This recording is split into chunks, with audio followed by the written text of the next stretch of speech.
Oi, pessoal! Hoje vou falar um pouco das doenças da tireoide. Vou iniciar com uma breve revisão da fisiologia e, em seguida, vou dar exemplos das doenças tireoidianas, mencionar as possíveis causas e explicar os sintomas que são classicamente observados. A glândula tireoide está localizada na região anterior do pescoço, imediatamente abaixo da cartilagem cricóide. Ela encontra-se aderida anterior e bilateralmente à traqueia e possui dois lobos, direito e esquerdo, unidos por um istmo. Histologicamente, a glândula apresenta uma organização em folículos, que são estruturas arredondadas, revestidas por uma única camada de célula, e dentro desse folículo nós temos o coloide, que é o local onde ocorre a síntese dos hormônios tiroidianos. O tamanho das células e do coloide depende do estímulo que a glândula está sofrendo e, consequentemente, da sua atividade. Basicamente, a célula folicular tem função de captar o iodo da circulação através de um transportador específico sódio-iodeto, também chamado de NIS, presente na membrana basolateral. E o iodeto segue rumo à membrana oposta, que fica em contato com o coloide, que é a membrana apical, e ele é transportado para o coloide, sendo acoplado aos resíduos de tirosina da proteína tireoglobulina, que é uma proteína produzida pela célula folicular e também armazenada no coloide. Essa reação é realizada pela enzima tireoperoxidase, ou TPO, que acontece no próprio coloide na presença de peróxido de hidrogênio. Conforme as necessidades de secreção diárias perante a sinalização do TSH, ocorre o estímulo de diversas etapas da síntese, como o aumento da captação do iodeto pelo NIS, o aumento da atividade da TPO e ainda o TSH também estimula a etapa da secreção, que corresponde a englobar parte do coloide, formando uma vesícula que vai conter a tireoglobulina iodada, e essa vai sofrer a ação das enzimas lisossomais que clivam a estrutura da TG iodada, resultando na secreção de hormônios tireoidianos para a circulação. Relembrando, os hormônios tireoidianos são T4, que é a tiroxina, T3 e o T3 reverso, e todos eles são compostos de dois resíduos de tirosina com iodos acoplados, sendo o T4 4 iodos e o T3 reverso 3 iodos em posições diferentes. Sabemos que a glândula secreta quantidades elevadas de T4 e que esse pode ser convertido a T3 ou T3 reverso fora da tireoide, por ação das enzimas desiodases. No caso, o T3 é o hormônio com maior afinidade aos receptores nucleares, chamados TRs, induzindo seus efeitos nas células-alvo. Normalmente, há uma secreção basal dos hormônios tireoidianos, que circulam no sangue transportados por proteínas carreadoras. A alteração da quantidade de proteínas carreadoras, como acontece na gravidez, resulta em um aumento dos níveis totais dos hormônios na circulação, mas a fração livre se mantém e geralmente não se observam sintomas. Contudo, a alteração da intensidade de secreção dos hormônios pela glândula promove alterações séricas, como a redução dos hormônios tireoidianos, chamadas de hipotireoidismo, e o aumento dos hormônios tireoidianos, chamados de hipertireoidismo.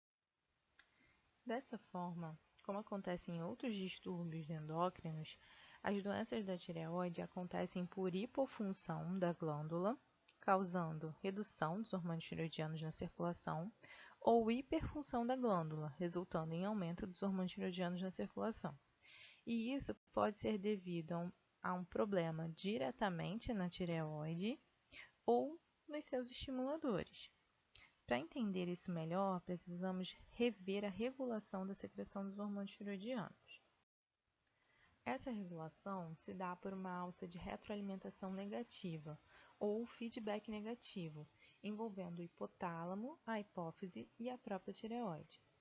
O hipotálamo libera o TRH, que é o hormônio liberador de tireotrofina, e esse estimula a síntese e a secreção do TSH, que é o hormônio estimulador da tireoide, também chamado de tireotrofina.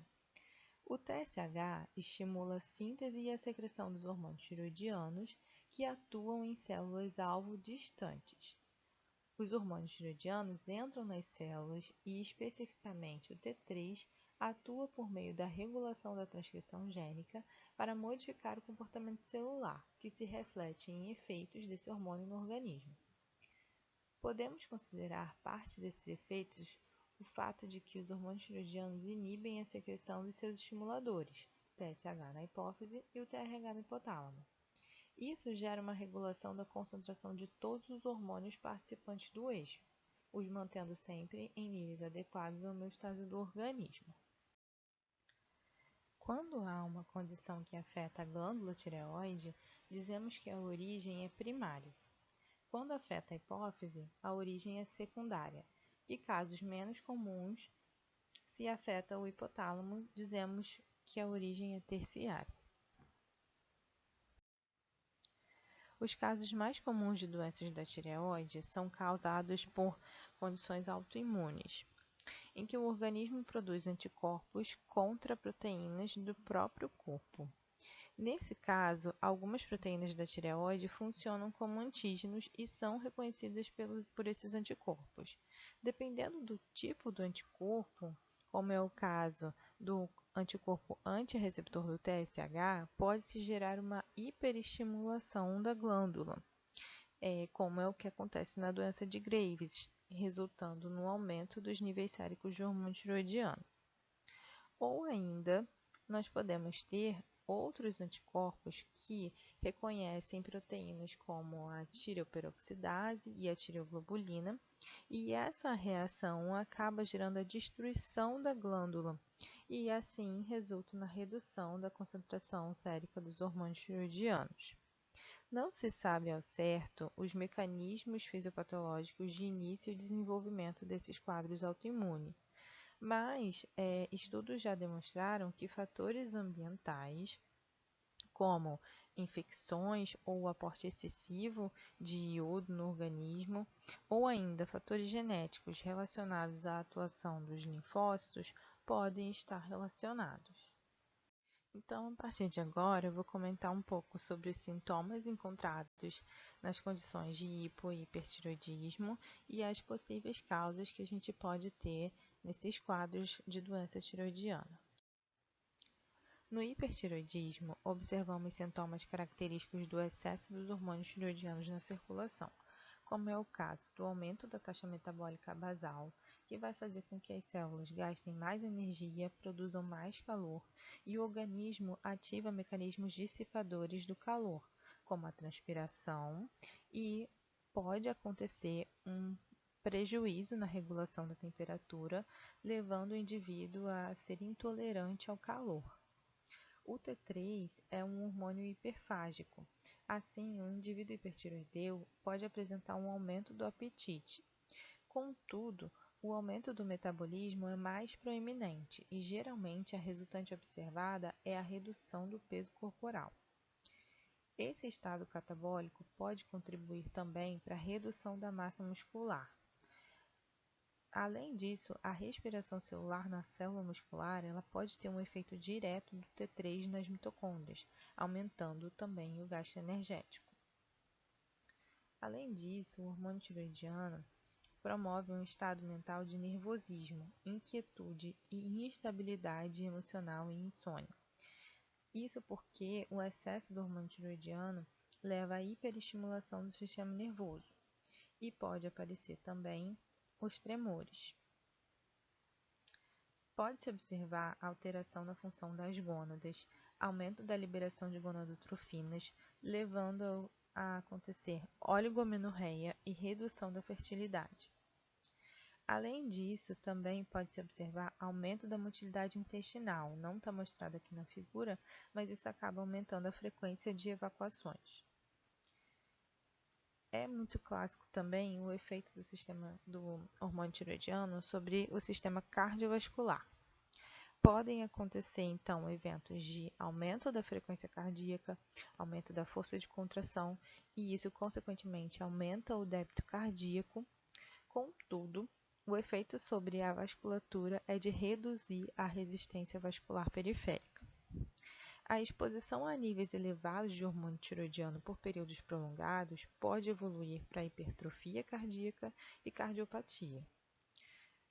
Além disso, alguns sintomas são mais presentes em pacientes com doenças de Graves, associado a um quadro de infiltrados de linfócito e edema em determinados locais do organismo, como o que acontece na musculatura dos olhos, gerando exoftalmia, e também na região da tíbia, sendo aparentado pelo mixedema pré-tibial. A condição de hipertireoidismo pode ser causada por doença hipotalâmica, em que ocorre aumento da secreção de TRH, e isso, consequentemente, induz aumento da secreção de TSH e dos hormônios tiroidianos. Isso seria uma causa terciária e não se mostra muito comum na população. Outra possibilidade, que também não é das mais prevalentes, é a origem secundária, por doença hipofisária, como, por exemplo, o adenoma hipofisário, que há um aumento da secreção de TSH e isso gera um consequente aumento da secreção dos hormônios tiroidianos também. Nesses dois casos, a glândula sofre hiperestimulação e pode apresentar aumento de tamanho. Os casos mais comuns de hipertireoidismo se devem a problemas de origem direta na glândula, ou seja, de origem primária, como é o caso de adenomas na tireoide, condição que você tem uma proliferação descontrolada e principalmente também causada por doenças autoimunes, como é o caso de Graves. Nessas duas condições, o nível elevado dos hormônios tiroidianos promove a inibição da secreção do TSH e do TRH.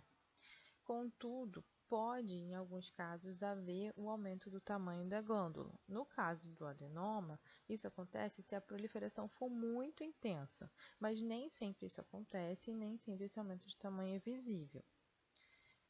Já na doença de Graves, geralmente acontece um aumento do crescimento da glândula, apesar de não ter a estimulação do TSH, acontece o aumento da produção de anticorpos que se ligam a esse receptor do TSH, fazendo como se fosse a vez do TSH. Esse autoanticorpo ele se chama TSI, que é a imunoglobulina estimuladora da tireoide, e ele vai ser capaz de estimular o crescimento da glândula. Então, eu adaptei esse esquema para reforçar que na doença de Graves, os níveis de TSH são baixos, devido ao aumento dos hormônios tiroidianos que fazem o feedback negativo na hipófise. Mas há a presença da produção de autoanticorpos, que são os TSI, que se ligam ao receptor do TSH e estimulam a síntese dos hormônios tiroidianos e também o crescimento da glândula. Na doença de Graves, esse crescimento é normalmente simétrico, a glândula pode dobrar ou triplicar de peso e você tem um aumento tanto do número de células foliculares, mas também do tamanho dessas células foliculares.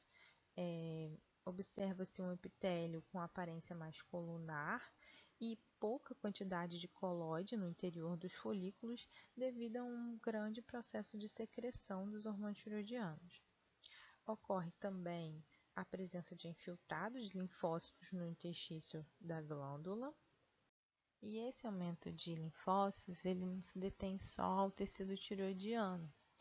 Ele pode acontecer também em outros locais do organismo, porque parece que esses outros locais têm antígenos semelhantes aos expressos na tireoide, que são reconhecidos pelos anticorpos produzidos pelo organismo com esse quadro de autoimunidade. Então, quando isso acontece, pode ter o aumento de infiltrados de linfócitos em outros locais, como é o caso dos músculos oculares, e vai ter então um processo inflamatório local que pode gerar edema e fibrose dos músculos, resultando então em exoftalmia em 25 a 50% dos pacientes com doenças de Graves. E essa alteração dos músculos oculares pode levar à restrição da motilidade ocular e diplopia. Além disso, é válido reforçar que os pacientes com doença de Graves frequentemente apresentam outras doenças autoimunes,